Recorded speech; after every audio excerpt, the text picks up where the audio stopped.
गुरुवे नमः। ओम श्री गणेशाय नमः। जिंदगी में अगर कोई गंभीर रोग लग जाए, पास में पैसे न रहे, जिसे हम अपना कहते हैं, मन संबंध नहीं, जितने सारे संबंध हैं सारे साथ छोड़ दें। ठीक है, आपको समझ में आ रहा है, सुनाई दे रहा है? दे रहा है। सारे संबंध साथ छोड़ दें। कोई ऐसा जिसे कि हम सबसे ज़्यादा अपना समझते हैं वो भी साथ छोड़ दे। और कई बार ऐसा होता है जिसे हम अपना समझते हैं वो साथ तो दे रहा है, लेकिन वो हमारे लिए कुछ कर नहीं सकता, इतना मजबूर भी होता है, ना उसके पास पैसे हैं, ना वो शरीर से आ सकता है। तमाम ऐसी भी मजबूरियाँ होती हैं बहुत सारे लोगों की, लेकिन अब लगे कि अब वो कोई मेरे लिए कुछ नहीं कर सकता है। और ज़िंदगी के मतलब जितने झंझट होते हैं, जितनी समस्याएं होती हैं, या ऐसे किसी संकट, भयानक संकट, बेगुनाह आरोपों में फंस जाए, ज़िंदगी के शरीर इतना बोझिल हो जाए कि एक कदम चलना भारी हो जाए। तंत्र मंत्र आत्माएं भी मैंने देखा है लोगों के, वो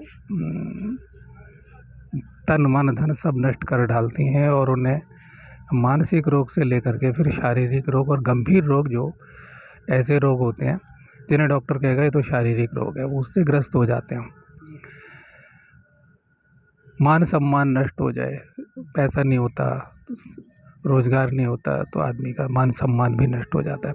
ऐसे समय में अब क्या करें?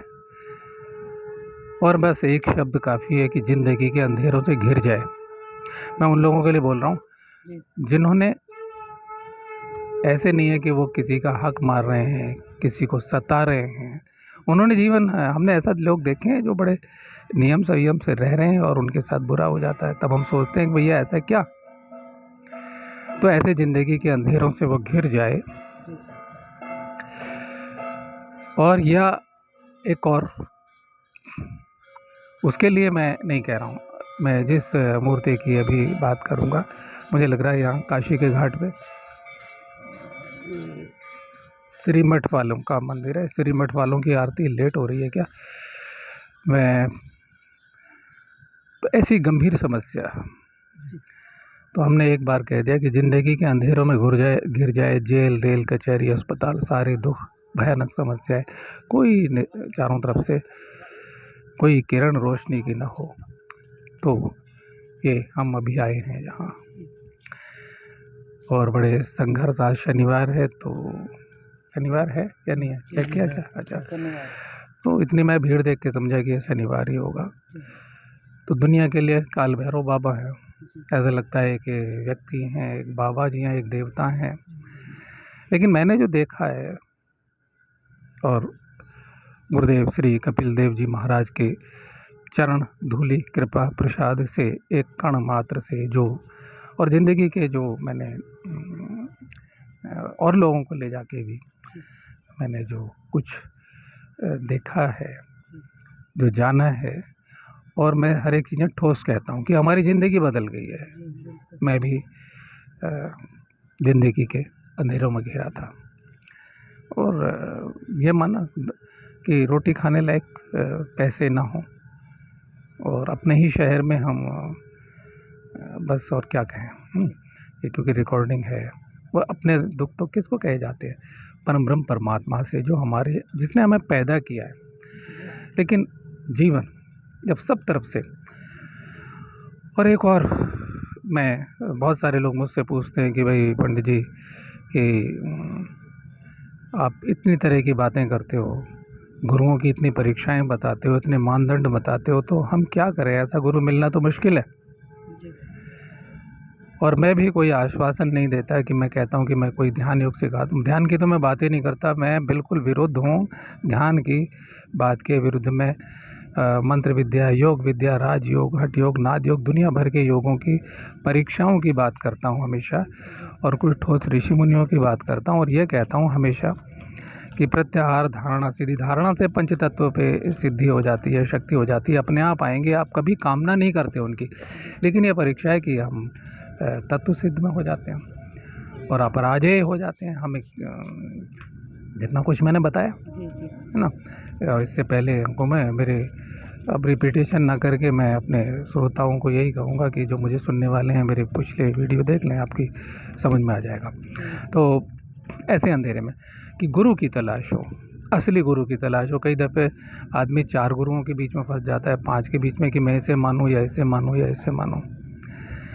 मैं सिर्फ एक ही नाम लूँगा, अगर किसी तरह गिरते पड़ते किसी तरह वो आदमी यहाँ महाकाल भैरव के दरबार में आ जाए, जिन्हें काल भैरव के नाम से जानते हैं। मैं पंडित घनश्याम वत्स दोबारा से ओम श्री गुरुवे नमः, श्री गणेशाय नमः, बहुत भरोसे से, बहुत परीक्षा से अनुभूत, और मैं कहूँ स्वानुभूत, जो मुझ पर भरोसा करते हैं, उस अनुभूत शब्दों को मैं कह रहा हूँ कि वो आ जाएं, और कम से कम आएँ और अपने दुख, अपनी तकलीफ़ें सीधा सीधा महाकाल को निवेदन करें। और मैं चाहूँगा कि जिस दिन, जैसे शनिवार का दिन है, इतवार का दिन है यहाँ काशी में, काशी यानी बनारस, तो इस दिन ना ही भीड़ भाड़ धक्का भी देखें कितनी तरह से मुश्किल से मैंने आप लोगों को यहाँ दर्शन कराया, तो टिकवाया, पहली बार आए तो मैं तब आएँ। और मैं समय भी बता रहा हूँ कि दोपहर के वक्त आएँ, जहाँ तक मैं चाहूँगा, और उस टाइम तक भीड़ छट जाती है। शनिवार के दिन ना आए, रविवार के दिन ना आए, और अपनी सारी तकलीफ़ें कि दुनिया में एक सुनने वाला है। और मैं ये अब स्पष्ट कर दूं कि ये काल भैरव की मूर्ति नहीं है, मूर्ति दिख रही है, हमें मालूम है कि, और मैं कई बार वर्णन कर चुका हूँ। और इस के पास में पंचगंगा घाट से मैंने अपने श्रोताओं के लिए एक वीडियो बनाया था, और उसमें मैंने ओशो के शब्द पढ़े थे कि वो मूर्ति प्राण सिद्ध है तो उसे तोड़ा नहीं जा सकता, अपनी रक्षा खुद कर लेगी। ओशो के शब्द मैंने पढ़े थे गहरे पानी पैठ पुस्तक से। तो वो उससे ज़्यादा नहीं, क्योंकि ओशो अपनी ही बात को काट देते हैं। हमेशा मैं कहता हूँ अभी वो कहेंगे हाँ और अभी कहेंगे ना, लेकिन क्योंकि उनके भक्त बहुत ज़्यादा हैं, इसलिए मैं ये मानते हुए कि क्योंकि लोग उन पर भरोसा करते हैं, तो पुष्टि के लिए उनकी मैं उनका उद्धरण मैं दे देता हूँ। तो अब लेकिन ये स्वानुभूति, ये मेरे शब्द हैं, और भरोसा कीजिए कि आप अपनी बात कहेंगे और कह के चले जाइए। बाहर आप चाहें तो बाहर से प्रसाद खरीद लीजिए, 50 रुपये में अभी प्रसाद, कुछ आपकी मर्जी है, क्योंकि हम देवता के पास जाते हैं, क्योंकि उसका सब, यह देवता हमसे कुछ नहीं मांग रहा। हम कहते हैं कि आप ही के दिए हुए धन से आप ही ने हैं यथाशक्ति यथा ज्ञान यथा संभावित उपचार द्रव्य, जो ये सब कुछ आपने दिया है प्रभु, हमारे, मैं कह रहा हूँ पैसे नहीं है। अब वो आएगा कैसे? मान लो वो दिल्ली का रहने वाला है, वो मध्य प्रदेश का रहने वाला है, वो छत्तीसगढ़ का रहने वाला है, कैसे आएगा?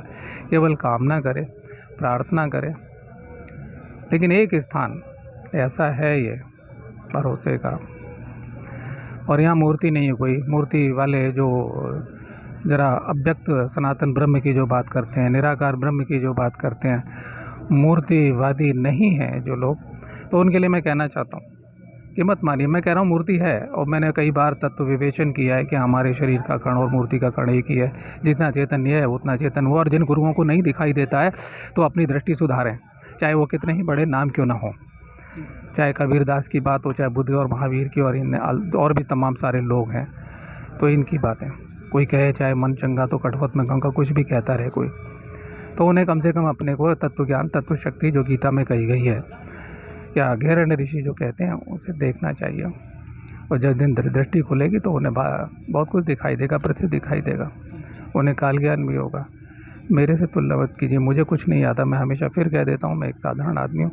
गुरुदेव की वाणी को उनके द्वारा जगाई गई चेतना से मैं बोल रहा हूँ। तो मूर्ति खाली मूर्ति है, लेकिन क्या है, काल, वो काल है, वो मूर्ति माँ है ही नहीं। और हो सकता है जिस दिन आपको महाकाल की कृपा हो जाए, क्योंकि महाकाल अर्थात महाकाल पहले समय की रचना, काल की रचना, काले भूतिम सर्जित, संपूर्ण भूतों की उत्पत्ति, समस्त लोकों की उत्पत्ति काल के प्रभाव से ही होती है। और उसमें समस्त प्राणी जो हैं, ये वेद वाक्य है, इंद्रियां भी वहीं से प्रकाशित होती हैं, उसी से प्रकाशित होती हैं, ब्रह्म परमात्मा से, काल से। तो काल की रचना ये लोग समय से चलता है, दूसरे लोगों के दूसरे समय है ना। जैसे ब्रह्मा जी का 1 वर्ष कितना होता है, ये सब आपने, मेरे श्रोता पढ़े लिखे हैं, ज़्यादातर सब प्रबुद्ध लोग हैं, मुझसे अधिक प्रबुद्ध लोग हैं, तो वो टिप्पणियाँ भी करते हैं, तो आप वो देखें। तो मुझे लगता है कि वो मूर्ति एक दिन ऐसा होगा और दोबारा फिर आए।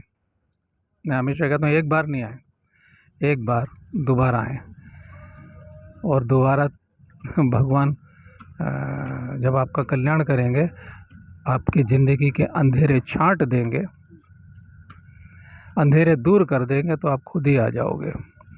मैं ये नहीं कहता इनको इष्ट देवता के रूप में मानिए, क्योंकि मैं कह रहा हूँ समस्त भूतों की, समस्त देवताओं की, अगर आपकी इष्ट देवी कोई और है, आपका इष्ट देवता कोई और है, और ये अपने प्राणों की साधना करते हैं, आत्मविद्या की साधना करते हैं, क्योंकि योग विद्या के जो अद्वैत मार्ग है उसमें न तंत्र न मंत्र न देवी न देवता। अगर कोई हठ योग का साधक है, प्राण योग का साधक है, तो वो ऐसा भी कर सकता है।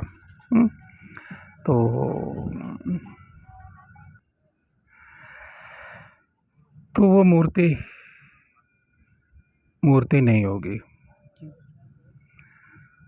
और आगे की बात में ऐसा होगा वैसा होगा, मैं ये कल्पना देने वालों के बहुत विरोध में ही बोलता रहता हूँ, तो इसलिए मैं आपको कोई कल्पना नहीं दे रहा हूँ। इस दुनिया में जो कुछ है, कोई कहे मुझे ये दिख रहा है, तो वो प्रत्यक्ष करके दिखाए अपनी, क्योंकि योग शक्ति या तंत्र शक्ति या मंत्र शक्ति प्रत्यक्ष होती है, वरना चुप हो जाए, क्योंकि ये भ्रम पैदा करता है।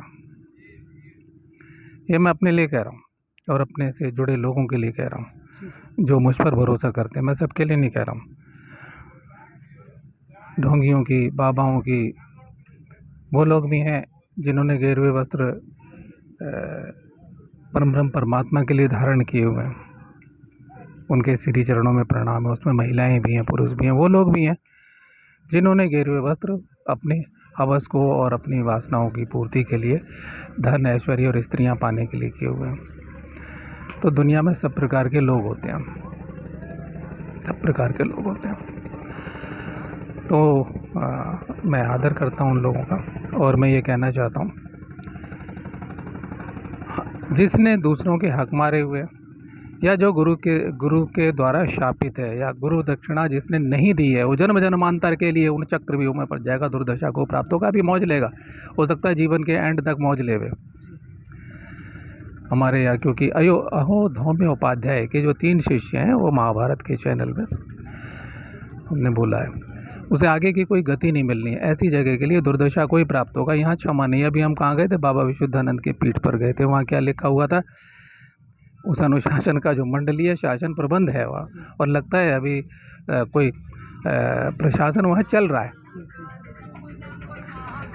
कितने सख्ती थी, कितना अनुशासन है, सभी और अन्य जगह हैं वहाँ नहीं रह गया, लेकिन यहाँ चल रहा है कि अपने परिवार व वंश का नाश ना करें, क्योंकि बाबा का 9 मुंडी पीठ है, शक्ति संपन्न है।